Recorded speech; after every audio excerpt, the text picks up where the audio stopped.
Patunay ng wagas na pag-ibig, literal yan, sa kakaibang marriage proposal paandar sa Dilasag, Aurora. Hindi lang kasi engagement ring, kundi pati certificate ang iniabot ni Alexander Saavedra sa kanyang girlfriend na si Mary Grace Budoy, kasunod ng kanyang engranding marriage proposal.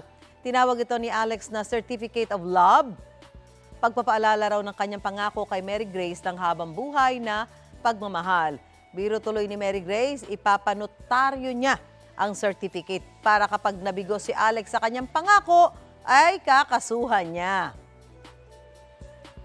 Mga kapuso, para una ka sa mga balita, mag-subscribe sa GMA Integrated News sa YouTube. Sa mga kapuso abroad, subaybayan niyo po kami sa GMA Pinoy TV at sa www.gmanews.tv.